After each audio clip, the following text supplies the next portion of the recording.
தமிழக அரசியலில் நீண்ட காலமாக மறுக்க முடியாத நபராக திகழ்ந்த திமுக தலைவர் கலைஞர் கருணாநிதியின் மகன் என்பதுதான் ஸ்டாலினின் முதல் அடையாளம். ஆனால் அது ஆரம்பம்தான்.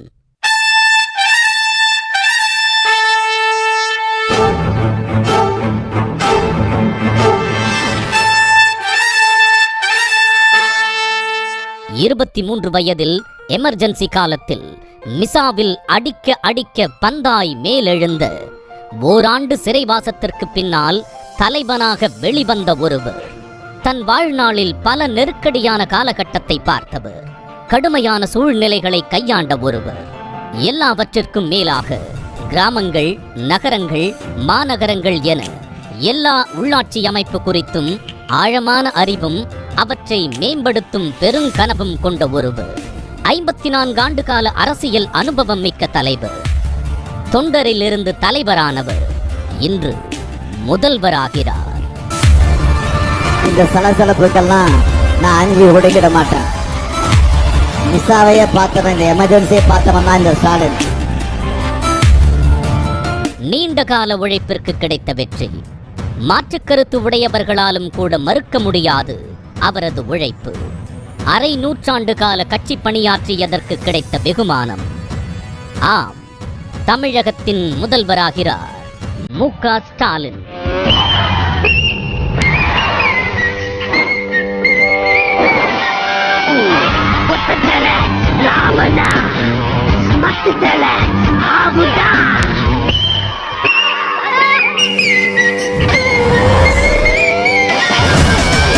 இரண்டாயிரத்தி 21 தமிழக சட்டமன்ற தேர்தலில் பிரதமர் மோடி உட்பட எதிரில் உள்ள அத்தனை நட்சத்திர பிரச்சாரகர்களின் பிரதான இலக்கும் அவரே. ஆளும் கட்சியின் தலைவரை அல்லது முதல்வரை பிரதான இலக்காக்கி நடக்கும் பிரச்சாரங்களிலிருந்து இந்த தேர்தல் முழுவதுமாக மாறுபட்டு இருந்தது.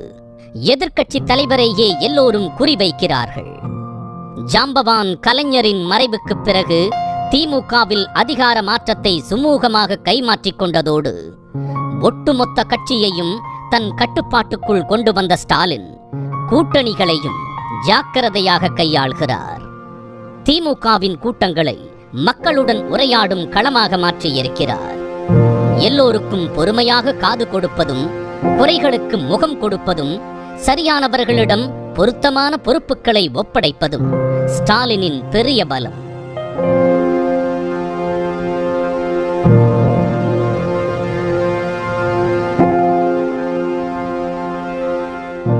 சரியான தருணத்தில் கட்சியை தகவல் தொழில்நுட்ப யுகத்திற்கு நகர்த்தியவர். மாறிவரும் புதிய சூழல்களுக்கு ஏற்ப கட்சிக்கு புது உருவம் கொடுத்திருக்கிறார். 2014 மக்களவை தேர்தலில் அத்தனை இடங்களிலும் தோற்ற கட்சி 2019 மக்களவை தேர்தலில் போட்டியிட்ட அத்தனை இடங்களிலும் வென்றது பெரிய திருப்பம். இதோ இப்போது 2021 சட்டசபை தேர்தல் முடிவுகள் வெளிவந்துவிட்டது. மதச்சார்பற்ற கூட்டணியின் முதல்வர் வேட்பாளராக களமிறங்கிய ஸ்டாலின் கடந்த 10 ஆண்டுகள் காத்திருந்த நிலையில் மாபெரும் வெற்றியை தமிழக சட்டசபை தேர்தலில் அறுவடை செய்திருக்கிறார்.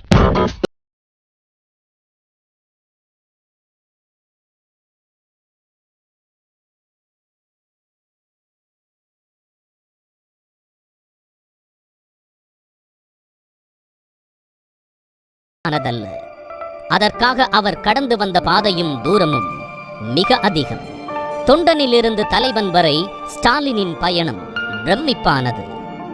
அரசியலில் எல்லோருக்கும் பாடமாக அமைந்திருக்கிறது. தமிழக முதல்வராக பதவியேற்றிருக்கும் மு.க. ஸ்டாலின் அவர்களின் அரசியல் வாழ்க்கை 1967ஆம் ஆண்டு அவரது 14வது வயதிலேயே தொடங்கிவிட்டது. 1967 திமுக முதல் முறையாக ஆட்சியை பிடித்த போது தனது 14வது வயதிலேயே அவர் அரசியலில் கால் பதித்தார். 1973ஆம் ஆண்டு திமுகவின் பொதுக்குழு உறுப்பினரானார். 1976 பிப்ரவரியில் எமர்ஜென்சி காலத்தில் ஸ்டாலின் கைது செய்யப்பட்டார். சிறையில் இருந்தபோது கடுமையாக தாக்கப்பட்ட நிகழ்வும் நடந்தது. ஓராண்டு சிறைவாசத்திற்கு பிறகு 1977 ஜனவரி 23ஆம் தேதியன்று சிறையிலிருந்து விடுவிக்கப்பட்டார் ஸ்டாலின். முதலமைச்சர் மு கருணாநிதியின் மகன் என்ற அடையாளத்தோடு திமுகவில் செயல்பட ஆரம்பித்த மு.க. ஸ்டாலினுக்கு இந்த சிறைவாசம் தனியான ஒரு அடையாளத்தை தந்தது. பின்னர் திமுகவின் இளைஞரணி செயலாளர் பொறுப்பை கவனித்து வந்த அவர் முதன்முறையாக 1984ஆம் ஆண்டு தேர்தலில் 1000 விளக்கு தொகுதியில் போட்டியிட்டார். ஆனால் அந்த முறை தோல்வியையே தழுவினார். பின் 1989ஆம் ஆண்டு தேர்தலில் அதே தொகுதியில் முதன்முறையாக வெற்றி பெற்று சட்டப்பேரவைக்குள் நுழைந்தார்.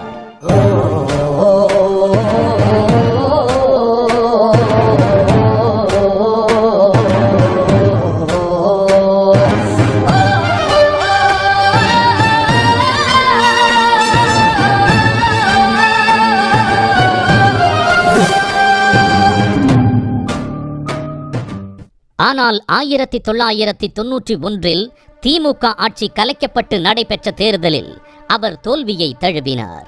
அடுத்த 5 ஆண்டுகளுக்கு பிந்தைய 1996 தேர்தலில் 1000 விளக்கு தொகுதியை தன்வசப்படுத்தினார்.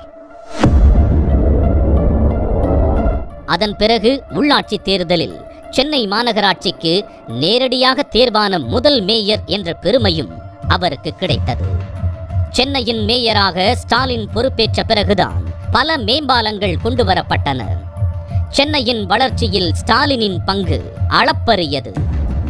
இன்று வரை ஸ்டாலின் கொண்டு வந்த திட்டங்கள் அனைத்தும் அவரது உழைப்பை நமக்கு உணர்த்துகின்றன. 2001ஆம் ஆண்டு தேர்தலில் மீண்டும் 1000 விளக்கு தொகுதியில் வெற்றி.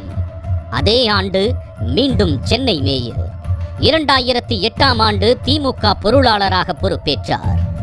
பின்னர் 2009ஆம் ஆண்டு துணை முதலமைச்சராகவும் நியமிக்கப்பட்டார். பின்னர் 2011 மற்றும் 2016ஆம் ஆண்டுகளில் நடைபெற்ற சட்டமன்ற தேர்தல்களில் ஸ்டாலின் கொளத்தூர் தொகுதியிலிருந்து எம்எல்ஏவாக தேர்வு செய்யப்பட்டார். கலைஞரின் உடல்நலம் பாதிக்கப்பட்டதைத் தொடர்ந்து 2017ஆம் ஆண்டு ஜனவரி 4ஆம் தேதி ஸ்டாலின் திமுக செயல் தலைவராக நியமிக்கப்பட்டார்.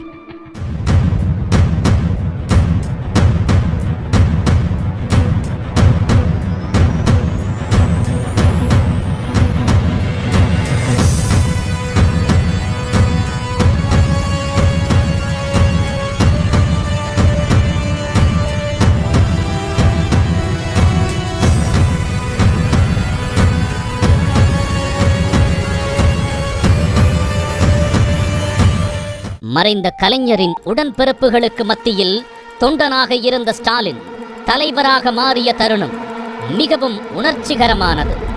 அதை எந்த ஒரு திமுக தொண்டனாலும் மறக்க முடியாது.